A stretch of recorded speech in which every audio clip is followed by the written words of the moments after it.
कैलाश पर्वत पर उस सुबह अद्भुत शांति फैली हुई थी। हिमालय की विशाल चोटियां सूरज की पहली किरणों से सुनहरी आभा में नहाई हुई थी। मंद मंद बहती ठंडी हवा अपने साथ एक दिव्यता लेकर चल रही थी। ऐसा लगता था मानो हर दिशा में शिव स्वर गूंज रहा हो। गहरा, शांत, अडिग माता पार्वती शिव जी के निकट बैठी थी, पर उनके अंतर मन में एक प्रश्न कई दिनों से घूम रहा था। वह आज उसे पूछने का साहस जुटा पाई।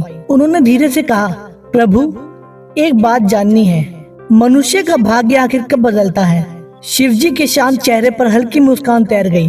उन्होंने कोमल दृष्टि पार्वती माता पर डाली और बोले, देवी, यह प्रश्न केवल तुम्हारा नहीं, हर युग, हर मनुष्य इस प्रश्न से गुजरता है।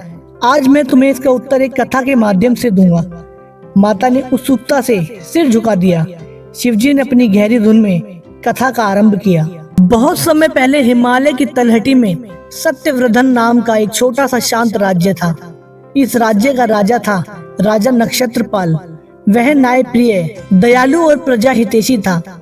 उसकी नीयत निर्मल थी, कर्म शुभ थे, फिर भी उसका भाग्य हमेशा उसका साथ छोड़ देता था। राज्य में कभी अकाल पड़ता, कभी व्यापार ठप हो जाता, कभी रोग फैलते, कभी युद्ध में पराजय मिलती। मानो जितना प्रयास करता उतने ही संकट उसकी ओर दौड़ आते। नक्षत्रपाल अक्सर मंदिर में जाकर प्रार्थना करता, हे भोलेनाथ, मेरा भाग्य कब बदलेगा? पर उसे वर्षों तक कोई उत्तर नहीं मिला। पार्वती जी ने बीच में पूछा, प्रभु, क्या उसके कर्म ही गलत थे? शिवजी ने मुस्कुराते हुए कहा, नहीं देवी, उसके कर्म बुरे नहीं थे, पर वह अपने भीतर की आंखें खोलने से डरता था। जब तक मनुष्य परिवर्तन का सत्य नहीं देखता, भाग्य भी उसके लिए नहीं बदलता। एक रात नक्षत्रपाल इतना टूट गया, दहाड़ कर रोने लगा। वह महल की सीढ़ियों पर बैठ गया और बोला, क्या सच में मेरे जीवन में कभी उजाला नहीं आएगा? उसी रात उसे एक अजीब सपना आया। सपने में एक आवाज गूंजती हुई बोली, भाग्य उनके लिए बदलता है जो पहला कदम खुद बढ़ाते हैं। सुबह उठते ही उसके भीतर थोड़ी सी आशा जागी, जैसे कोई बुझाया हुआ दीपक फिर से जल उठा हो। वह साधारण भेष में सुबह सुबह अपनी प्रजा की स्थिति देखने के लिए निकल पड़ा। पहली बार उसने देखा कि लोग कितनी परेशानी में हैं। महल के भीतर रहने से उसे कभी वास्तविकता का पता ही नहीं चल पाया था। एक बूढ़ी स्त्री जो उसे पहचानती नहीं थी, दुखी स्वर में बोली, हमारा राजा तो अच्छा है, लेकिन उसे हमारी समस्या ही नहीं दिखती। उसके सलाहकार उसे सब गलत बताते हैं। यह सुनकर नक्षत्रपाल का हृदय हिल गया। उसी क्षण उसने समझ लिया कि समस्या उसका भाग्य नहीं, उसकी दृष्टि थी। शिवजी बोल उठे, देवी, यही मनुष्य की यात्रा का पहला मोड़ होता है, जब वह यह स्वीकार करता है कि दोष बाहर नहीं, भीतर है। माता ने सहमति देकर सिर हिलाया, प्रभु, हाँ, सत्य का सामना करना ही सबसे कठिन होता है। नक्षत्रपाल सत्य देख चुका था, लेकिन उसके भीतर अभी भी एक डर दीवार बनकर खड़ा था। गलतियों को स्वीकार करने का भय, असफल होने का भय, आलोचना का भय। एक दिन वह जंगल में गया और ध्यान मग्न एक वृद्ध ऋषि से मिला। वह उनके चरणों में गिरकर बोला, गुरुदेव, मेरा भाग्य क्यों नहीं बदलता?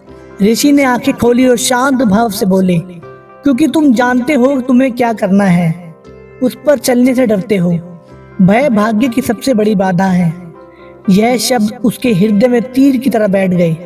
उसने उसी क्षण निश्चय किया, अब वह भाग्य पर नहीं, सत्य पर चलेगा।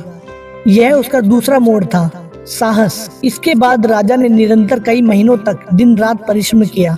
वह खेतों में किसानों के साथ गया, जल स्रोत बनवाए, व्यापार सरल किए, शिक्षा और स्वास्थ्य व्यवस्था सुधारी, नई फसलें उगाने की योजना बनवाई। अब वह सिर्फ राजा नहीं, जनता का साथी बन गया था।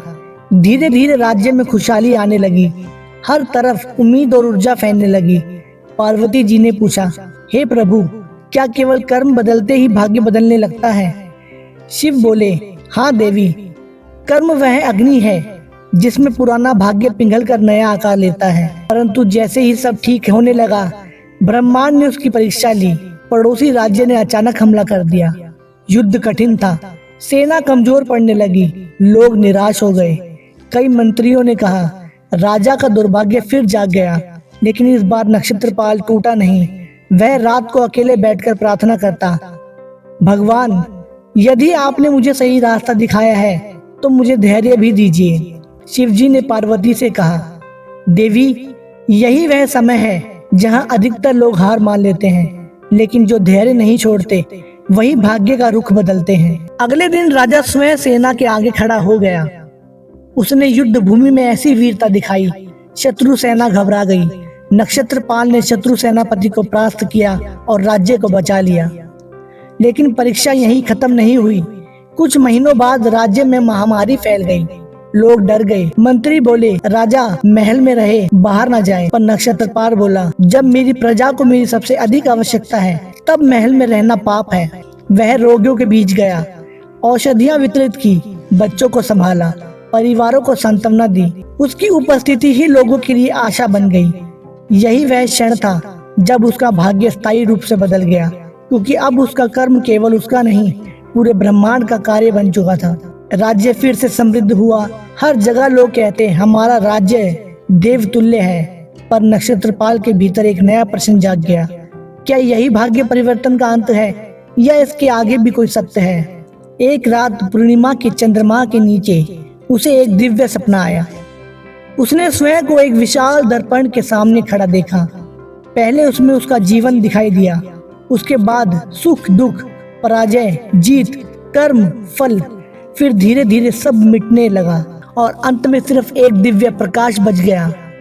उसी प्रकाश से एक आवाज आई, तुम भाग्य नहीं हो, तुम वह प्रकाश हो जिससे भाग्य बनता है। राजा की आंखें खुल गई। उसी क्षण उसने समझ लिया, भाग्य बाहर नहीं बदलता, वह भीतर जागता है। शिवजी कथा समाप्त करते हुए बोले, देवी, मनुष्य का भाग्य तब बदलता है जब वह 3 बातें सीख ले। पहला, सत्य से भागना नहीं है। दूसरा, कर्म रोकना नहीं है। तीसरा, सेवा और करुणा छोड़ना नहीं है।